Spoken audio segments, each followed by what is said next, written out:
and who carries yourself zvekutoka muona kana the way that is dignified, but mainly but has munhu wekuti any murume anokwanisa kuita ziso paari, and then somebody who is kind.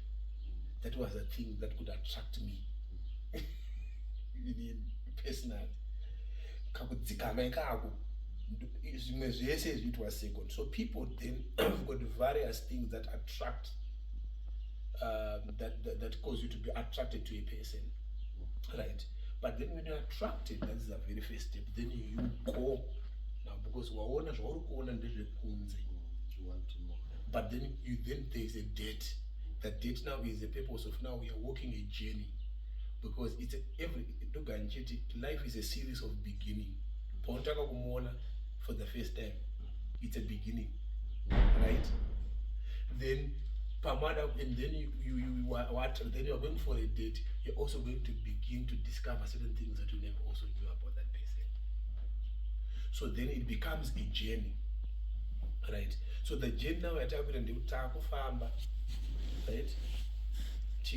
Dating ndekutanga kunzwisisa kuti munhu uyu akambomira sei, right? Pane zvinhu zvaunoona padating zvinokwanisa kuchinjika nezvimwe zvinhu zvisingakwanisi kuchinjika.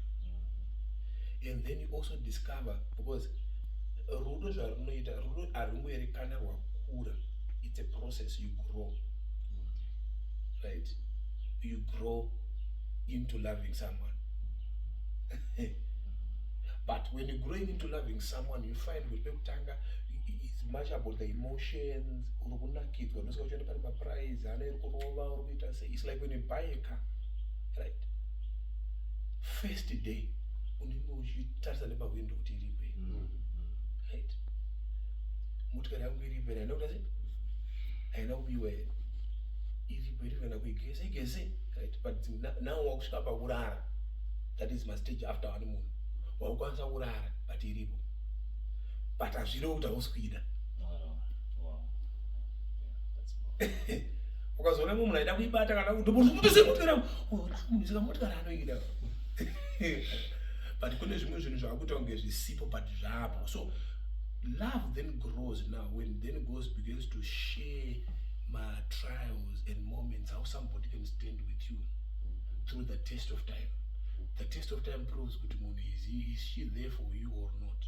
Because now pamuri kutanga honeymoon, but now pamakupinda you're spending in the pamuri kutamba mese muchaona even pa dating ipapo pakuonana, life yenyu inokwanisa kudai, unokwanisa kustada munhu wako zvinhu zvakwana zvakadai, uzomuona mareaction ako kana zvinhu zvakadai. Kana ari munhu asina kubvira akuda, anokuda because of things, unomuona zvinhu zvake zviri settled of things.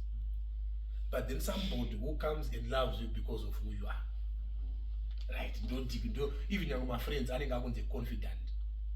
I don't love you because of the things that you give me. I've grown to love you I've grown to love you because of who you are. Not that you're going to give me anything. I love you for you, right? So knowing also in life somebody and a confident and a comrade, right? A comrade is somebody who can join to you because you've got a common enemy, but doesn't mean that person loves you. All right. Like my comrades, they are comrades, but now we see probably they are fighting, but they were comrades. But they were fighting because they were uniting because they had one common enemy, but does not mean that they were friends. So once the enemy is gone, they get yes. So we can make an ally, not because you are friends. Then somebody who can come and try to be close to you because he knows good is an association. Inini down ndikwanisa kusvika kuna apostle said ndinoenda kutamba nakaseke because inini. Then for some they can come and join you because for convenience. You're the only thing that is available now. You cannot be able to go to a bigger prophet or to a bigger pastor, but there's a pastor that is available, that is opening room and door for him. Then he can go, but doesn't mean that he wants to be with you. The moment that doors for that big party is gonna leave you because he's never been there for you. He's not a son. So the same is also true when you ask God. So you think what Murimi is about Amos, the moment you want to provide certain things, she can quickly replace you. And the moment you know mati yes ndikasvika pane munhu avaida anokusiya ndosvika uchizoona kuti kune vanhu vakarorwa vasikana vavo vaiti vasikana vavo iwe bhebhi rako raroorwa ndati bhebhi rako raroorwa ndanditori nayo nezuro but bhebhi rako raroorwa because iwewe waikuzoe but rakazoona munhu iwe raikushandisa bhozi angasika. So there are the people that can do that.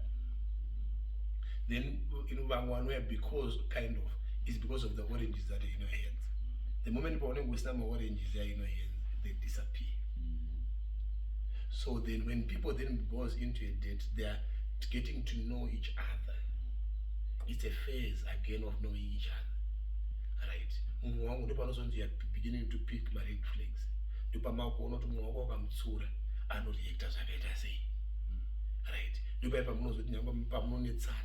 Kandise makudanana ipapo in the process makudanana makanetsana anoreacta sei munhu anokwanisa kugona kuita sorry here akasakwanisa kukuratidza kuti asogona kuita sorry.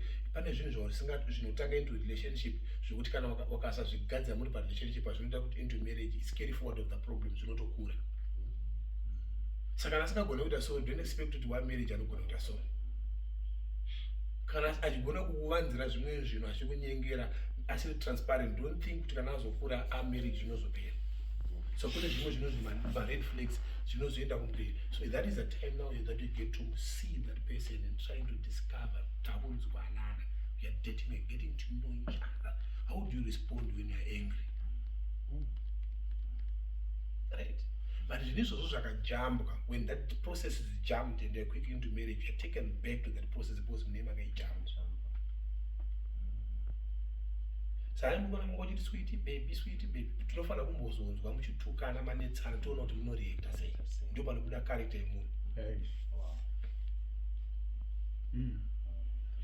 Ndosvika uchiona munhu chaicho anonetsana newe kana unetsana newe wamudena kana manetsana wana chidzoka achiti baba kana kuti brother after manetsana.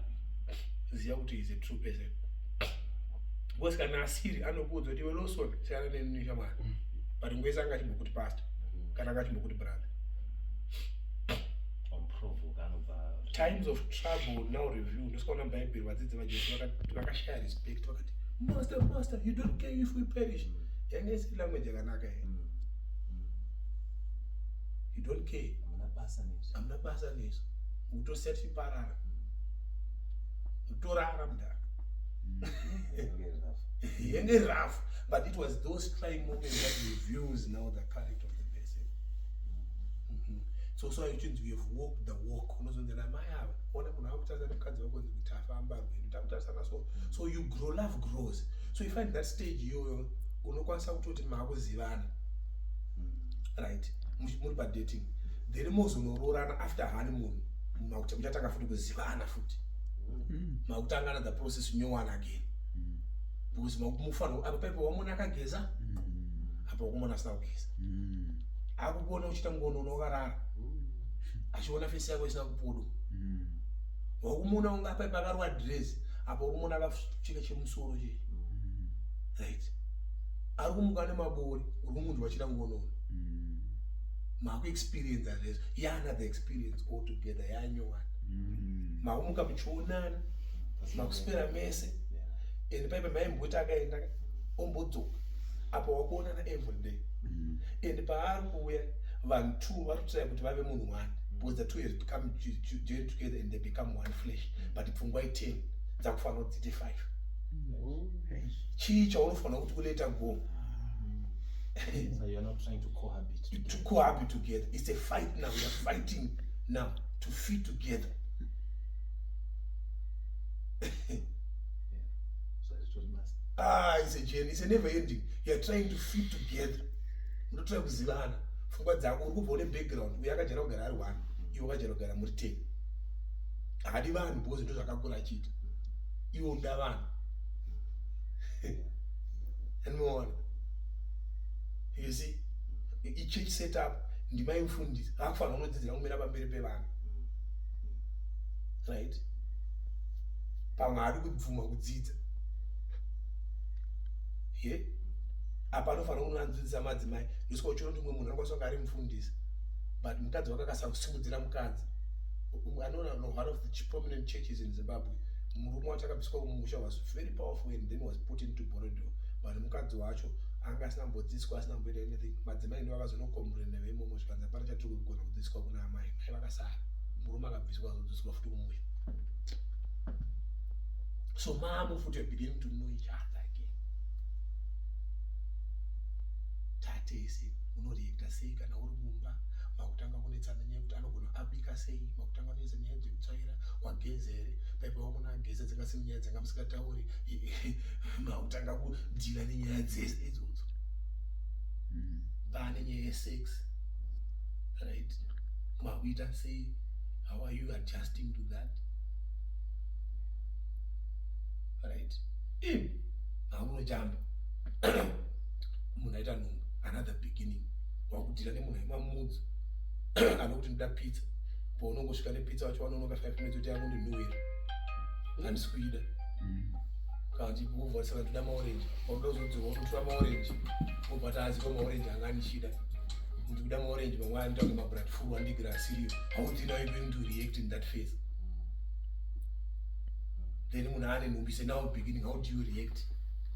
Munhu ane nhumbu then makuzoita mastages ekuzvara, it's a new beginning. Amusati pamubata mwana, it's something new.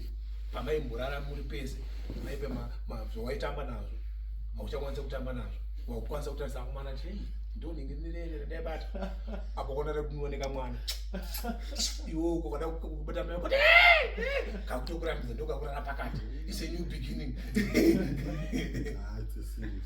So in marriage it's a journey that never ends.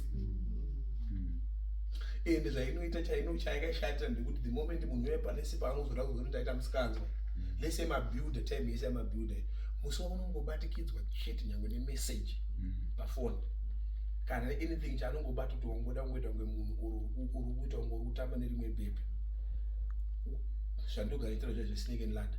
Anoromwa anokudzosera futi chi kuwani akutanga kukutanga kuti ndakuda kustata from one wamunhu munyowani.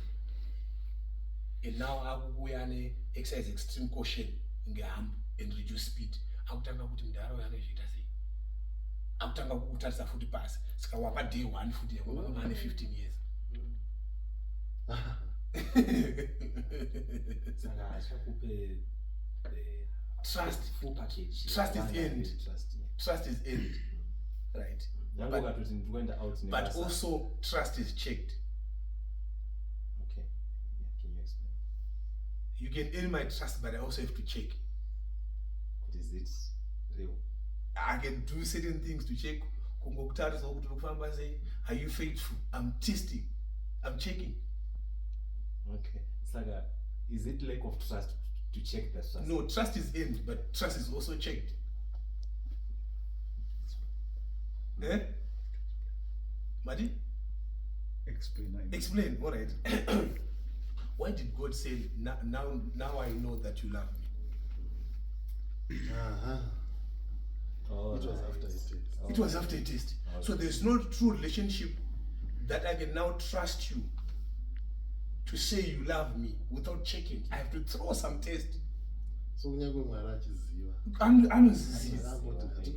Wabva kunzvimbo wase vabereki waenda kune nzvimbo usingazivi nzara wakambosangana nayo zvese wakasangana nazvo waane mwana wako chienda mugomo ogofamba ogoda unouraya mwana pese abonzi now I know that you love me, and then the promise is now coming. Akuya benefits, a trust that has been checked and end. So trust is end, but trust is also checked. So now that's why I'm checking the phone now. But I'm checking. Satsvaga makwai mukoma aiwa ane zvimwe akaiona foni akazoti unonzwa kuti mafoni enyaya taibvunze pamwe zvinhu but hamuna right. Trust is checked. Ndosika iwewo wacho unodaro wakada kuona varume vazhinji vanotombopa foni nemadzimai avo vachiverenga mameseji. Tipe password yako to ungoona chiscrolla andoscrolla. Haazobvunze zvakabata akaona zvimwe zvezve anokwanisa kuzoti ndianonga muchitotaura naye. But iye haazori kubvunzwa but iye anoda kubvunza. So trust is in, and then trust when it is nigirikin, it's like melted chocolate. It cannot go back to its original form. Again, it's melted. Yeah, deformed. Yeah, where it has the chocolate, it has the ice cream, but there is a shape. It can never be in its original shape. I'm looking at you differently now. So trust is end. Yeah. Chocolates, but it can be lost in gallons. Everything. That's why, you know, the danger about life, we call it the power of one event.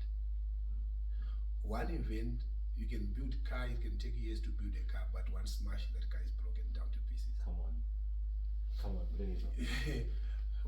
I call it the power of one event. That one event, you build your name for years because, and then one event that you do, and there are no stages for character assassination to say, but when a character has been assassinated, these are the stages that you should do to make your name. That's why it says you have to fight for a good name. A good name is to be fightful, you have to be fought for. So you can take years but take only one single to destroy things that have built for 50 years. And that at the epitome of your success, and every day of your life is a test that comes to make sure that everything that you have built, especially the higher you go, the more that you want to test you so that you fail, you destroy things that have built for years. We call it the power of one event. One event. So it's just looking for one event when you make an error. But now the enemy, that's why he's accused of the prison, he looks for an error. And then when you go to one, he then comes and accuses you.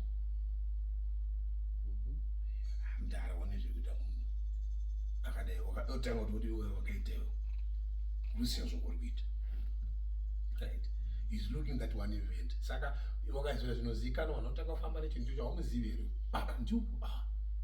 they don't talk about the goodness. Let me go into the Bible. Makaverenga pana inzi Uzziah the Great. Right? Makaverenga hakuna munhu akaita zvinhu muBhaibheri zvanga zvine simba than Uzziah the Great. Unoziva?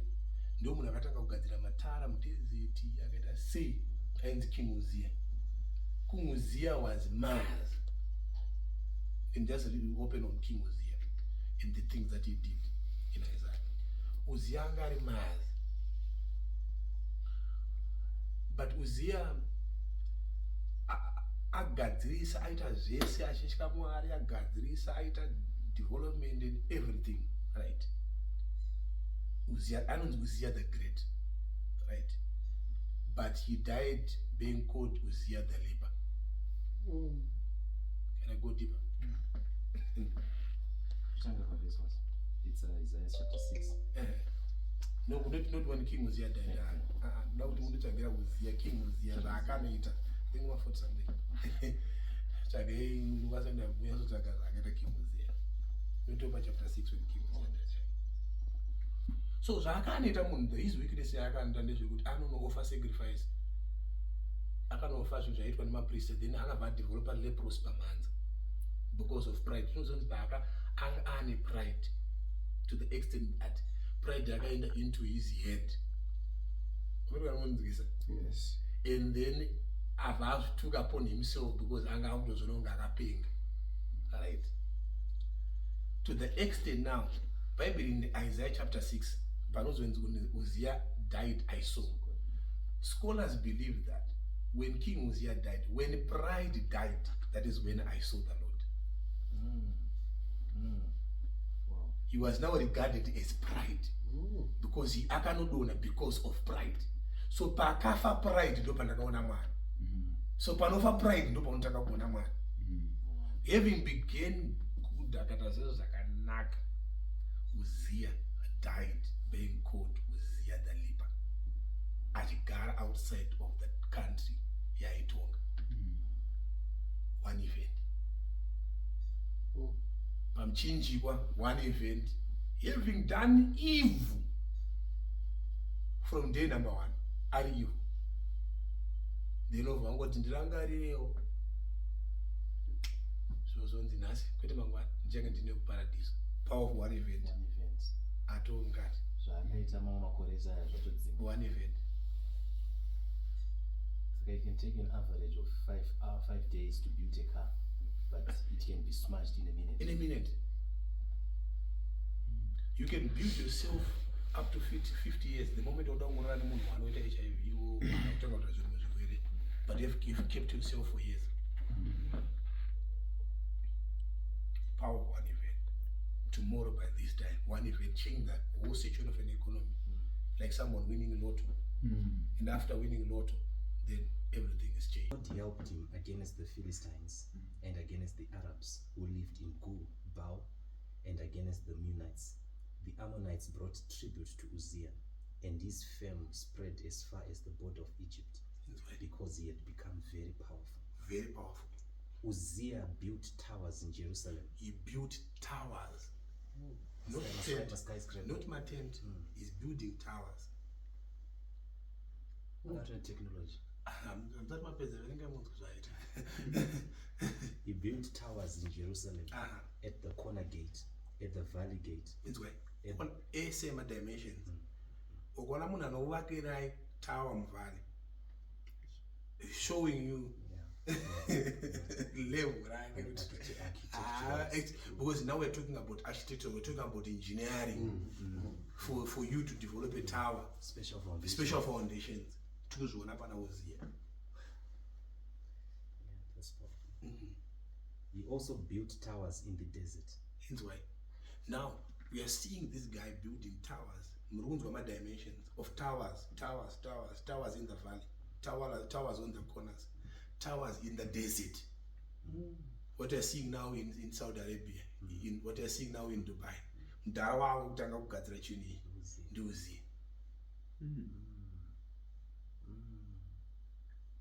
Yeah, it was to develop a city in a desert. Yeah. Wow.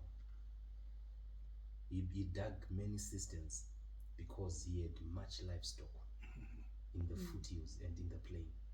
He had people working his fields and vineyards in the hills and in the fertile lands, for he loved the soil. Uzziah had well-trained army, ready to go out by divisions, according to their numbers, as mastered by Giel, the secretary, and Masei, the officer, under the direction of Hananiah, one of the royal officials. The total number of family leaders over the fighting men was 2,600. Under their command was an army of 307,500 men trained for war. We are not looking at trained. So if Bible records are trained, records out tine vamwe vasiri trained for war but vari masoja. Kana chinzi Mama Abraham, these were 300 trained, which means there were other that were not trained. But they're in the army. They're in the army. He's special force. He had men trained for war, a powerful force to support the king against his enemies. Uzziah provided shields, spears, helmets, coats of armor, bows, and sling stones for the entire army. For the entire Mapanashai. In Jerusalem, he made machines. Wow. This is before Christ. This is before Christ. Way before. Wow. In Jerusalem, he made machines designed by skillful men for use on the towers and on the corner defenses to shoot arrows and hurl large stones. His fame spread far and wide, for he was greatly helped until he became powerful. But after Uzziah became powerful, his pride led to his downfall. He was unfaithful to the Lord his God and entered the temple of the Lord to burn incense on the altar of incense. Azariah the priest, with 80 other courageous priests of the Lord, followed him in. They confronted him and said, "It is not right for you, Uzziah, to burn incense to the Lord. That is for the priests, the descendants of Aaron, who have been consecrated to burn incense. Set apart for that assignment. Leave the sanctuary, for you have been unfaithful, and you will not be honored by the Lord God." Uzziah, who had a censer in his hand, ready to burn incense, became very furious. while he was raging at the priests in their presence before the incense altar in the Lord's temple, leprosy broke out on his forehead. Come on. Wow. When Azariah the chief priest and all other priests looked at him, they saw that he had leprosy on his forehead. So they hurried him out. Indeed, he himself was eager to leave because the Lord had afflicted him. Akwenziwa kuphi? So Isaiah 6 makwenzisa manje. Which means ndine zvinhu zvangandinazo in Isaiah zvangazvisati zvanatso because pandiri kutanga ndosaka andinogara pakati pevanhu vasina kuchena inanda kuchena.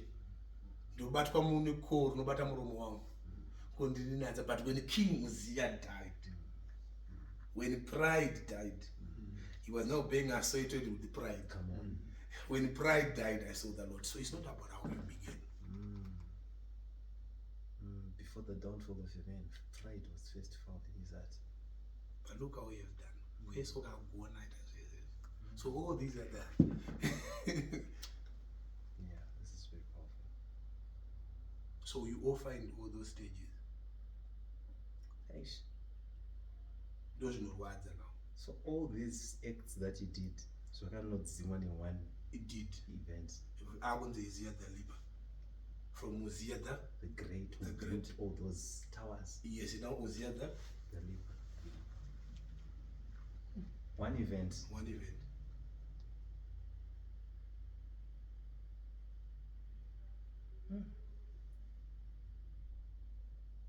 Asi pride inotonetsa kutotsanangura ndinoona. Pride inotonetsa kutoziva kuti As in kukuziva as in Kuti iwewe as an individual, can you see kuti ndinaye but untoda mumwe munhu? nokuonesa. ndosaka Bible ichitaura kuti vanotidzidzisa kuti what were the signs yakaonekwa panga pana Isaiah anotaura again about the same thing that we find when we talk pakanzi before the devil anoti chi if and I. So the scenario now is that how you move now. Wow, you become so self-centered, right? And then also when you become self-centered, there's a tendency that when things, let's say a minister or one of marriage, right? After a marriage, that's what that was powerful. That was powerful. Right? You will now. But I thank you. Do you know this pride? You've taken the glory that is not yours. So the moment you are about that was good. Glory to Jesus. Your statement, I'm not going to tell you. You see, glory to Jesus. That was good. I'm a fan of that. Glory to Jesus. So I will not take The reason why taura munamwari kubatisa zvamurikutaura zvinoita sekunge muchindauro ichi chakangonomudisadvantage. Zvinoita sekunge the moment when he wanted to improve per se, kutanga kupinda muzvinhu zvemutemple zvaanga asiri supposed to, because waita sekunge he was successful.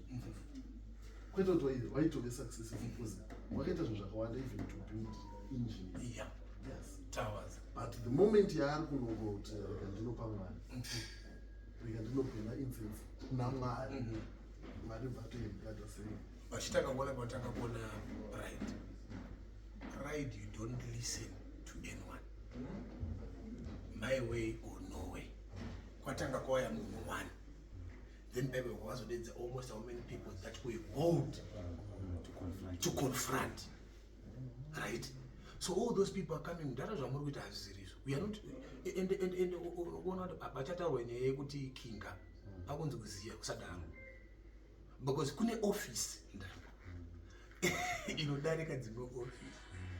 You know, office you have fundis because it's a spiritual office. Then anyway now. Pazvinhu zvako hatina mbokuvhiringidza uri kutonga uruta zvauri kuita, but now iwe wakuda kunotonga nemuchechi hauna spiritual jurisdiction iwewe. Ndikwaso. Andikuona zvimwe zvese unokwanisa you find kuti ndosaka uchiona kune one element yekuti ukapfuma pane zvese. We are three dimensional. Understand this. We are three dimensional. We are body. Unokwanisa kuita muscle. Then toenda pasoul, intellect, wodzidza woita madegree. But kana usina kusimba payo spirituality, ndosaka uchiona kuti mane degree anonobviswa bhutsu nen'anga nezvimwe zvinhu but ane degree because ane element one yasina kusimba. Bible override. Jesu achitempt kanonzi change this bread into what?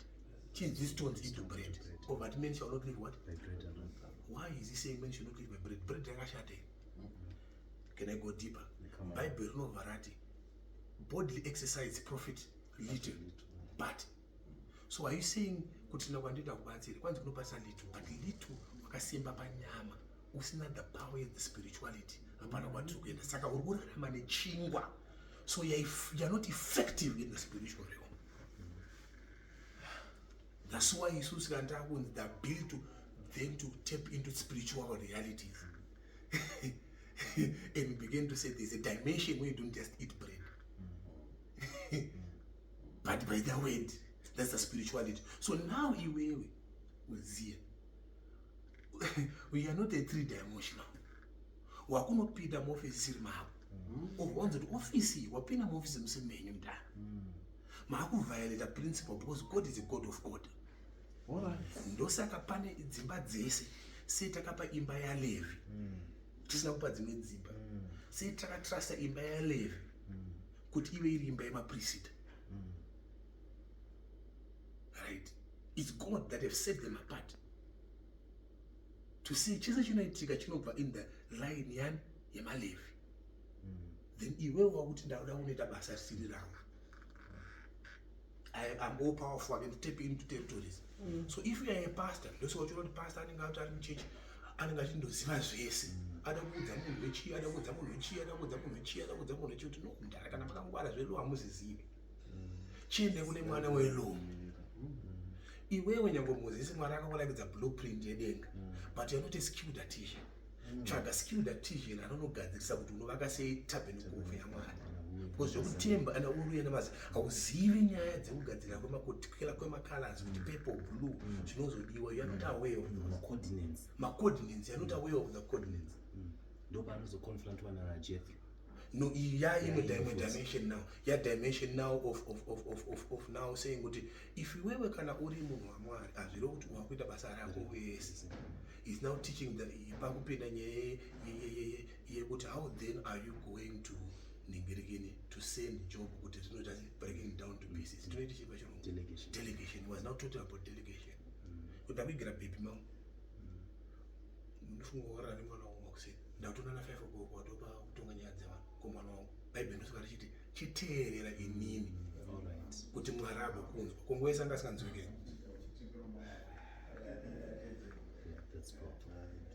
So that is the That's powerful.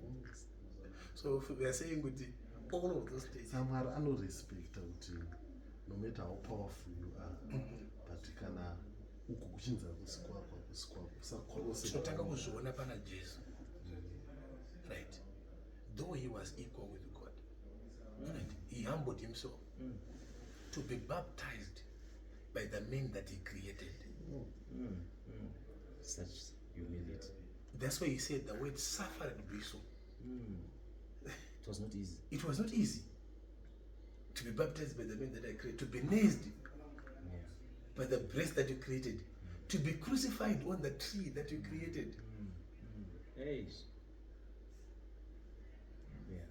So he says, but though you mean, but office kubapatiza izi yangu. Nichazobapatiza nemuntu, but order ndofana takata kubatizwa nemuntu. Office pachechi pa John. And pachechi pa John andisi kunogara kumberi. Akanomira kumashure. John ndiye anozi, gwana raMwari mutora zviro. Kwakumubvisa kubva kumashure achimudza kumberi. Which means kuti ndiri Mwari aingoenda kumberi. Patakaenda kumashure. Otodedzwa, otoappointwa nemunhu. Ndo order. Come on. Chembere dzedze dziri mutemberi ndianani? Hana na Simeon. naSimeon ndo dzakaasha Jesu into ministry. tamuona takufa. Ponyangwa kaita zvakaita sei nasei muprovinsi yauri kuenda mune chimudhara chinonamatira nzvimbo ichocho ndiananiasi. Hakuna chinoitwa munzvimbo yeDamascus Mwari asina kutaura nemudhara anonamatira nzvimbo iyoyo. Akapuwa guta ndiani? Ananiasi. Saka nyange ukanzi waita sei wakupinda muprovinsi siri yako, unosvika mune chiprincipal chimudhara chinonamata chinoti Mwari achitomboita zvinhu chitokuudza kuti auya munhu ndikuziya. Ndosa chizosvika kuna poti ndikuziva kuti wakasangana nemudhara wakasangana uri pabhiza mudhara akakudonedza, but Mwari wayawandira akandiudza kuti chienda kune murume anonzi Paul ari kuimba yaJudhasi ari kugara mustriti inonzi Straight, enda unomuona akunamatira. Kana akunamatira kuti uite ukwanise kuona same nyaya iri pana Genesis, hanzi munhu watora mukadzi zeprofeti ndimambo, but kuti kurarama kwako hakusi pandiri pana Mwari ne kune murume, chienda kune murume wekuti akunamatiri kuti urarame.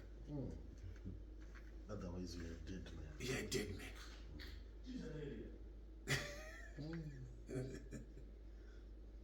Yeah, that's Paul. Wow. Ibukata mkoba. Ale?